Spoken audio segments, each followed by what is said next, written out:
Hi friends, நீங்கள் உங்கள் வீட்டுக்கு கிரானைட் ஃப்ளோரிங் போட போகிறீங்களா? கிரானைட் எப்படி பார்த்து வாங்கணும்னு தெரியலையா?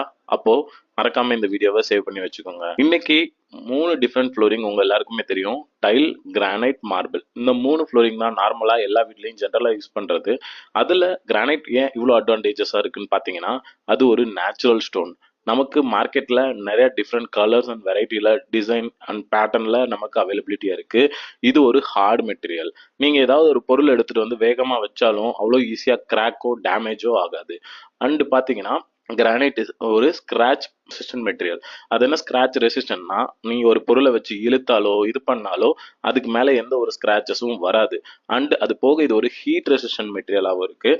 அது போக இது ஒரு கெமிக்கல் ரெசிஸ்டன்ட் மெட்டீரியல். அது என்ன கெமிக்கல் ரெசிஸ்டன்ட் மெட்டீரியல்னு சொன்னீங்கன்னா, கிச்சன் கவுண்டருக்கு மேலே ஏதோ ஒரு பொருள் ஏதோ ஒரு இது பட்டுட்டாலும் அதை ஈஸியாக நம்மளால கிளீன் பண்ணி அதே ஷைனிங் அதே நேச்சுரல் லுக்குக்கு நம்மளால கொண்டு வர முடியும்.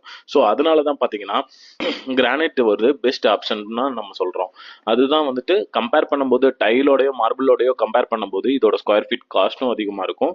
ஸோ மார்க்கெட்டில் நிறைய கலர்ஸ் எல்லாமே அவைலபிலிட்டியாக இருக்குது. ஸோ இதெல்லாம் நம்ம எப்படி பார்த்து வாங்கணும் அப்படின்றது நிறைய பேருக்கு எனக்கு தெரியாது. அதை தான் நம்ம இந்த வீடியோவில் டீட்டெயிலாக பார்க்க போகிறோம். எக்ஸாம்பிள் எடுத்துட்டீங்க, இப்போ நார்மலாக ஒரு பர்சன் லோக்கல் மார்க்கெட்டில் போயிட்டு கிரானைட் வாங்க போறாரு. அதோட டிசைன் அண்ட் பேட்டர்னை பார்த்துட்டு செலக்ட் பண்ணிட்டு ஓகே எனக்கு இது ஓகே அப்படின்னு சொல்லிடுவாரு. அது என்ன ஆகும்னா ஃபியூச்சர்ல கொஞ்சம் டேஸ் அப்புறம் அதுல இருந்து ஒயிட் கலர் பேச்சஸ் வர ஸ்டார்ட் ஆகும். அப்படி இல்லாட்டினா சின்ன சின்ன ஸ்டோன்ஸா வெளியில வர ஸ்டார்ட் ஆகும். இல்லாட்டினா கிராக் வர ஸ்டார்ட் ஆகும். ஸோ அந்த கிரானைட்ல அந்த ஸ்டாக் ஹோல்டர் மேக்ஸிமம் அதை சேல் பண்ணி தள்ளி விட தான் பார்ப்பாரே தவிர உங்ககிட்ட உங்களுக்கு வந்துட்டு அது லைஃப் டைம் வேணும் அப்படின்றதெல்லாம் அவர் திங்க் பண்ண மாட்டாரு. அன்னைக்கு டேட்டுக்கு அந்த கிரானைட் நம்ம சேல் பண்ணிடணும் அப்படின்றத தான் பார்ப்பாரு. நீங்களும் உங்க வீட்டுக்கு இந்த மாதிரி கிரானைட் பார்த்து வாங்க போறீங்கன்னா கண்டிப்பா இந்த வீடியோவை பார்த்துட்டு அதுக்கப்புறம் ட்ரை பண்ணி பாருங்க. இதுல நம்ம ஃபர்ஸ்ட் என்ன பார்க்க போறோம்னா, கிரானைட் வாங்கும்போது கண்டிப்பா அதோட திக்னஸை செக் பண்ணி பார்த்து வாங்குங்க. திக்னஸ் கம்மியா இருந்தா கிரானைட் வேகமாவே கிராக் ஆயிட்டு டேமேஜ் ஆக வாய்ப்பு இருக்கு. ஸோ இது ரொம்ப ரொம்ப இம்பார்ட்டன்ட். நார்மலா ஒரு கிரானைட்டோட திக்னஸ் 70 mm இருந்து 20 mm வரைக்கும் மார்க்கெட்ல கிடைக்கும். மார்க்கெட்ல இதை விட கம்மியான திக்னஸ்லயும் சேல் பண்றாங்க. ஸோ அவங்களுக்கு நம்ம கஸ்டமருக்கு தெரியாது நம்ம எவ்வளவு திக்னஸ் ஸ்டாண்டர்ட் திக்னஸ் இருக்கும்னு சொல்லிட்டு. ஸோ 15 mm 13 mmக்குலாம் கிரானைட் சேல் பண்ணி உங்ககிட்ட தள்ளி விட்டுருவாங்க. ஸோ அது என்ன ஆகும்னா ஃபியூச்சர்ல கிராக் ஆகி டேமேஜ் ஆகிறதுக்கு வாய்ப்பு இருக்கு. ஸோ இதை அவாய்ட் பண்றதுக்கு நீங்க அதோட திக்னஸை செக் பண்ணி பார்த்து வாங்குங்க. இருக்கான்னு செக் பண்ணி பார்த்து வாங்குங்க.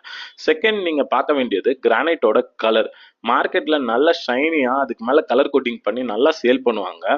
ஸோ இதை நாம எப்படி செக் பண்ணலாம் அப்படின்னு பாத்தீங்கன்னா, கிரானைட் மேல நல்லா கை வச்சு பாருங்க. அப்படி இருந்தும் தெரியலையா, கிரானைட்டோட பேக் சைட்ல நல்லா தண்ணியை ஊத்தி விட்டு பாருங்க.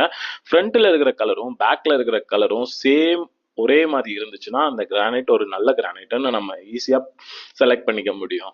ஸோ ஃப்ரண்ட்ல அவங்க கலர் கோட்டிங் பண்ணியிருந்தாங்க, பேக்ல நீங்க தண்ணி விட்டு பார்க்கும்போது வேற கலர்ல இருக்குன்னா உங்களாலே ஐடென்டிஃபை பண்ணிட முடியும் இது ஏதோ பல கலர் கோட்டிங் பண்ணியிருக்காங்க அப்படின்னு சொல்லிட்டு. தேர்டு, கிரானைட் மேல லெமன் ஊத்தி செக் பண்ணி பாருங்க. ஸோ அதில் ஏதாவது ஆசிட் கண்டென்ட் ஏதாவது இருந்துச்சுன்னா அது நமக்கு அந்த டிஃப்ரென்ஸ் காட்டி கொடுத்துரும். ஸோ இது ஒரு ஆப்ஷன். அது போக ஸ்கிராட்ச் டெஸ்ட் பண்ணி பாருங்க. உங்ககிட்ட கீயோ வேற ஏதாவது ஒரு இது கையில இருந்துச்சுன்னா அதை வச்சு லைட்டா ஸ்கிராச் பண்ணி செக் பண்ணி பாருங்க. எதுவும் ஸ்கிராச் ஆகாம இருந்துச்சுன்னா அது ஒரு நல்ல கிரானைட்னே சொல்லலாம்.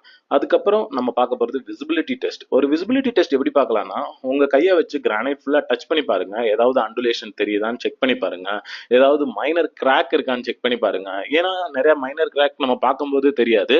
கிரானைட் லே பண்ணி முடிச்சுட்டு ஃபியூச்சர்ல எனக்கு என்ன ஆகும்னா மைனர் கிராக் பெரிய கிராக்கா டெவலப் ஆகி நம்ம வீட்டில் அது தேவையில்லாத ப்ராப்ளம் கிரியேட் பண்ணும்.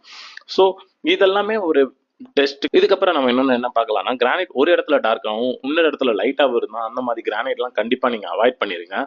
கிரானைட் ஸ்லாப் வாங்கும்போது பிளாக் கலர் ஏதாவது ஸ்பாட்ஸ் இருந்துச்சுன்னா நீங்க அது அந்த மாதிரி கிரானைட்ஸ் எல்லாத்தையும் கண்டிப்பா அவாய்ட் பண்ணிருங்க. ஸோ இந்த மாதிரி டிப்ஸ் எல்லாம் நீங்க கண்டிப்பா ஃபாலோ பண்ணி பாருங்க. ஃபர்ஸ்ட் என்னன்னா, அதோட திக்னஸ் டெஸ்ட் பண்ணி பாருங்க. ஸ்கிராச் வருதா வரலையான்னு செக் பண்ணி பாருங்க. கையை வச்சு அண்டுலேஷன்ஸ் ஏதாவது கிராக் ஏதாவது இருக்கான்னு செக் பண்ணி பாருங்க. கிரானைட்ல ஏதாவது பிளாக் டாட்ஸ் இது மாதிரி ஏதாவது இருக்கா அப்படின்றதெல்லாம் செக் பண்ணி பார்த்து வாங்குங்க. இந்த மாதிரி எல்லாம் நீங்க செக் பண்ணி பார்க்கும்போது உங்களுக்கே ஒரு ஐடியா கிடைக்கும். இதை 4 பேருக்கு நீங்களும் சொல்ல முடியும், ஒரு நல்ல கிரானைட் நான் பர்ச்சேஸ் பண்ணியிருக்கேன்னு சொல்லிட்டு. ஸோ இந்த மாதிரி வீடியோ வேணும்னா மறக்காம நம்ம சேனலை சப்ஸ்கிரைப் பண்ணி ஷேர் பண்ணிக்கோங்க. உங்களுக்கு இது போக வேற ஏதாவது இன்ஃபர்மேஷன் இருந்தால் கண்டிப்பாக கமெண்ட் பாக்ஸில் கமெண்ட் பண்ணுங்க. தேங்க்யூ ஃபார் வாட்சிங்.